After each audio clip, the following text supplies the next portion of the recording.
Hey everybody, this is Dr. Chris Dost. Welcome back to my channel, Biblical Languages and Literature. Before we get started with our video, let me just share with you a few of Sabra Global Education's exciting upcoming courses.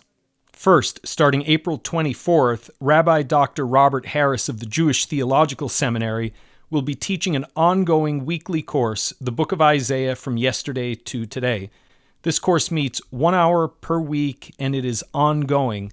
This course is open enrollment, so you can start and stop at any time. Each week, Dr. Harris will work through the book of Isaiah methodically, periodically taking excursions into medieval, Jewish, and Christian interpretation.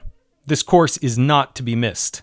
On April 25th and April 26th, Dr. Paul Copan of Palm Beach Atlantic University will teach a mini-course, Did God Really Command Genocide? A detailed examination of Israel's wars against the Canaanites. The purpose of this course is to help one critically examine what the Hebrew Scriptures say and do not say about the wars against the Canaanites.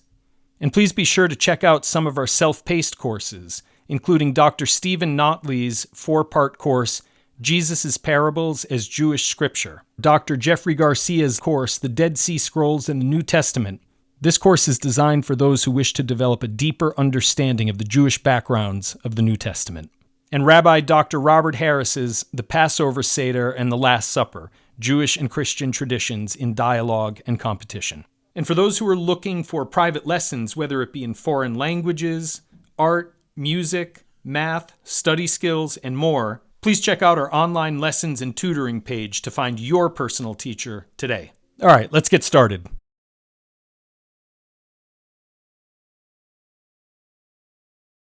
And then all of a sudden in chapter 40, it's no longer the 8th century. It is the 6th century, which we know because the prophet refers to Cyrus of Persia, who was king in the middle of the 6th century BCE. And the nature of this particular prophet is, and his prophecies are altogether a different emphasis than we'd seen earlier. And you took the Isaiah 1 class. When I teach Isaiah 2, I'll teach with chapters 40 to 48 as a real core element of these prophecies of consolation, mostly. It's these prophecies in particular where we'll see the real emphasis on monotheism, on the God of Israel as comforter of the distressed, right? And those are among the most significant prophecies for early Christianity, not just the famous Isaiah chapter 7, whether it's the virgin shall conceive or the young woman. Well, I know we'll talk about that, but these later prophecies, which are Christian exegesis regards as the suffering servant, right? The servant who suffers and is comforted. So Israel and humanity who suffer and are comforted, ... This prophet, presumably covering chapters 40 to 55, is prophesying almost exclusively a prophecy of consolation. And then he moves back to Israel, apparently, or it's somebody else who takes up his cudgels and moves back to Jerusalem when Cyrus permits the Jews to return. And the last 10 chapters or thereabouts, chapters 56 through 66, seem to combine elements of both the earlier critique and the later consolation in more of a traditional blend of prophecies. And it's a fascinating book. And again, it's a long book. So we have plenty to cover in, I think, maybe 2, 3, 4 years. It'll take Sounds about right. But, the book of Isaiah figures a lot, both in Jewish and Christian liturgy, and we'll have a occasion to look at that also during these coming weeks and months, as long as people are interested. I'm there. All right, so we've talked a little bit about the idea of a plurality of authorship in Isaiah.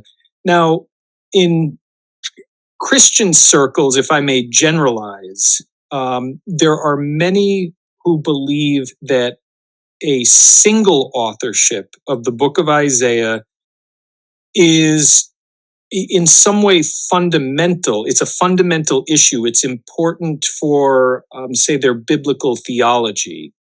Sure. And so to even broach the subject that maybe more than one person contributed to this document that we now call Isaiah, it's a contentious issue at times. Sure. Is that the case in Judaism as well? Not so much for Isaiah as it is, say, for the Torah, which is a critical study of the Torah is for many circles more threatening. The way I like to phrase it, if this is of any comfort, speaking Isaianic language, medieval rabbis were also already alert to the possibility of multiple authorship. And they discussed it quite frankly. And it did not diminish the holiness of the book for them. And maybe those kinds of considerations will be either, I don't care if they're persuasive per se, but maybe of some comfort to all students of the book. But it's not a requirement of the book. Of the course. It's not a requirement of the course because we're interested in studying the book. I'll tell you on a related subject, I recently read a book called Shakespeare Was a Woman and Other Heresies, right? And it's a fantastic book. I recommend the book if you love Shakespeare, in which the author entertains a number of scholarly positions on who wrote Shakespeare. And as it turns out, there's precious little evidence that the man, the historical figure that we know is William Shakespeare, could even write, let alone author all these great plays. And one or another candidate was put forward by different scholars to identify it. And the point is that the author of the book that I read doesn't really care one way or another, but is passionate about the discourse, the critical examination of evidence, the teasing out of implications, even if, let's say, it's an unknown princess who participated in the writing of this, that, or the other play, or it was Christopher Marlowe through various circumstances. The genius of the plays is not questioned. Right. And there are some who say, I don't care who wrote it. I just want to see the play.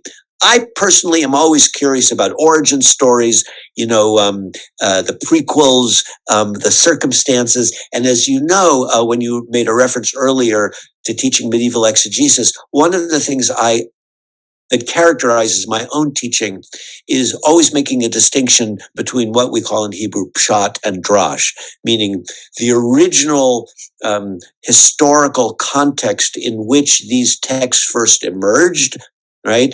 As opposed to how those texts were received by rabbinic and or Christian tradition, both in antiquity when these movements were first getting started, as well as the Middle Ages when they were more fully established, and down to modernity, where they're still operational.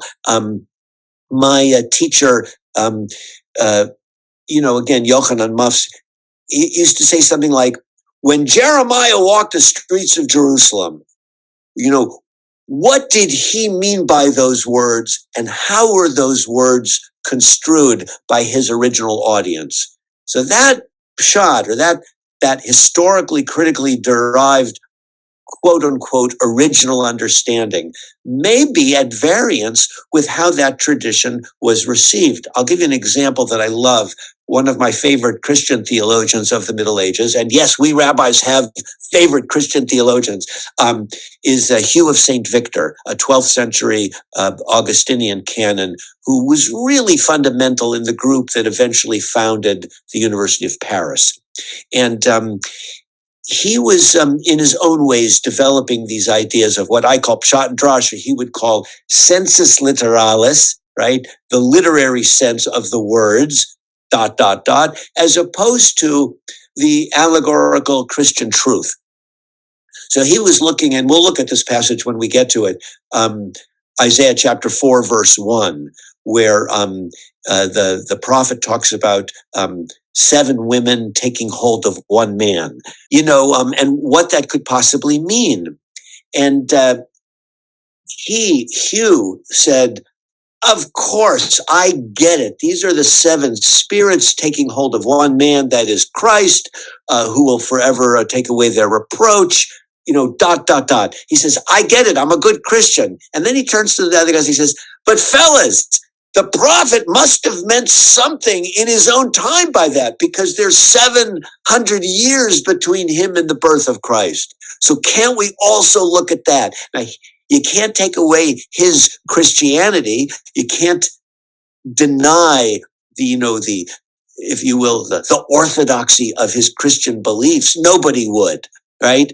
But he was trying to find a way to say, let's do both. Let's do what the Bible, meant in its own context, and what it has come to mean in Judaism and Christianity. And I'll close on that thought with something that you've probably heard me cite a million times, but the great Protestant theologian Christer Stendahl, who said, we need to make a distinction between the questions, what does the Bible mean, and what did the Bible mean?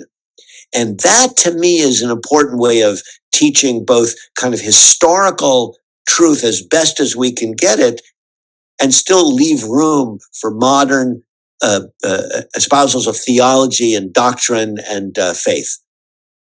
This course is open enrollment, so you can start and stop at any time. Each week, Dr. Harris will work through the book of Isaiah methodically, periodically taking excurses into medieval, Jewish, and Christian interpretation. This course is not to be missed.